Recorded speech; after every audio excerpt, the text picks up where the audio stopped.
वो कहते हैं money and time spent on brain never goes in drain. लगता है देवेंद्र फडणवीस के लिए यही उनके जीवन का मूल मंत्र है। नमस्कार, ये TFI और मैं अनिमेश पांडे आपको आमंत्रित करता हूं महाराष्ट्र के अद्भुत राजनीतिक रोलर कोस्टर यात्रा पे, और कैसे एक ही झटके में एक और वंशवादी पार्टी के विध्वंस की नींव रख दी गई। महाराष्ट्र की राजनीति में पुनः भूचाल आया जब पूर्व उप मुख्यमंत्री और नेशनलिस्ट कांग्रेस पार्टी के दिग्गज अजीत पवार ने एनडीए खेमे में पुनः शामिल होकर भाजपा को समर्थन देने का वादा किया और एक आश्चर्यजनक कदम उठाया। छगन भुजबल सहित कई प्रभावशाली विधायकों के समर्थन के साथ इस अप्रत्याशित पुनर्गठन ने देवेंद्र फडणवीस समर्थित शिंदे सरकार की स्थिति को और मजबूत किया और राज्य में राजनीतिक गतिशीलता को नया आकार दिया।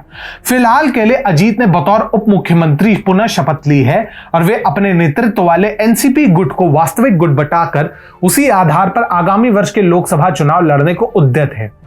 कहीं ना कहीं यह मानना होगा कि कम से कम महाराष्ट्र में देवेंद्र फडणवीस महाराष्ट्र में विपक्षी एकता को खत्म करने में कामयाब रहे। अपने दूरदर्शिता के लिए जाने जाने वाले देवेंद्र फडणवीस ने शिवसेना और राष्ट्रवादी कांग्रेस पार्टी के बीच के गठबंधन को तोड़ने में महत्वपूर्ण भूमिका निभाई।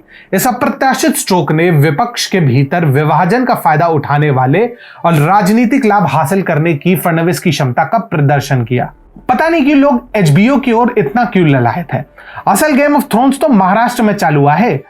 जिस राज्य में 4 वर्षों में 4 बार शपथ ग्रहण समारोह हुए हो, वो एक काल्पनिक कथा से कम रोमांचक कैसे हो सकता है। यह निरंतर प्रवाह राजनीतिक परिदृश्य की अस्थिरता और सत्ता और नियंत्रण की स्थायी खोज को उजागर करता है। वैसे भी किसी सज्जन पुरुष ने कहा था, राजनीति में ना तो शत्रुता स्थायी रहती है ना मित्रता।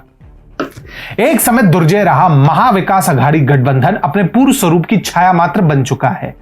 राज्य के एक हिस्से तक सीमित अपने प्रभाव के साथ एमवीए की शक्ति अब केवल 1.5 जिलों कलानगर और अक्सर बड़बोले संजय राउत की मौखिक बहादुरी तक सीमित है। अकेले दम पर चुनौती देने और एमवीए के दबदबे को क्षीण करने की फडणवीस की क्षमता उनके राजनीतिक कौशल का प्रमाण है।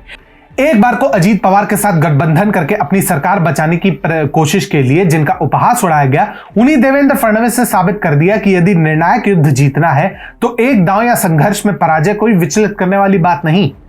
अब अगर फडणवीस के कदम से राजदीप सरदेसाई जैसे लोग विचलित हो तो कुछ तो अच्छा किया ही होगा। यहां केवल अजीत पवार ही एनडीए में नहीं आए हैं, अपितु बारामती के काका शरद पवार भी बगले झांकते रह गए, और यह कोई छोटी मोटी उपलब्धि नहीं। कई राजनीतिक विशेषज्ञों ने शरद की कूटनीति को कुछ ज्यादा ही सर पर चढ़ा रखा था, परंतु इस बार फडणवीस ने कुशलता पूर्वक शरद पवार की रणनीतियों का मुकाबला भी किया, ठीक उसी तरह जैसे सचिन तेंदुलकर ने शुरुआती विफलताओं के बाद शेन वॉर्न की जादुई गेंदबाजी की मार मारकर हवा निकाल दी। अजीत पवार का राष्ट्रवादी खेमे में जाना प्रारंभ में भले ही असफल लगा हो, परंतु बाद में एनसीपी के टूटने में यह एक महत्वपूर्ण कारक साबित हुआ। अजीत पवार पर सुप्रिया सुले को प्राथमिकता देने से पूर्व शरद पवार ने इस दिशा में अपने पहले ही कदम बढ़ा दिए थे। रही सही कसर नीतीश बाबू के देलोगा यानी देशभक्त लोकतांत्रिक गठबंधन अर्थात पीडीए को समर्थन देकर पूरा हुआ।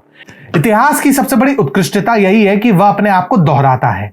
एक समय अपने ही वसंत दादा पाटिल को ठेंगा दिखा शरद पवार ने सत्ता प्राप्त की थी। आज कई वर्षों बाद उन्हीं के अस्त्र का उन्हीं पर प्रयोग करते हुए अजीत ने एनडीए का हाथ थाम लिया। अपने अपने कर्म है, समय समय की बात है।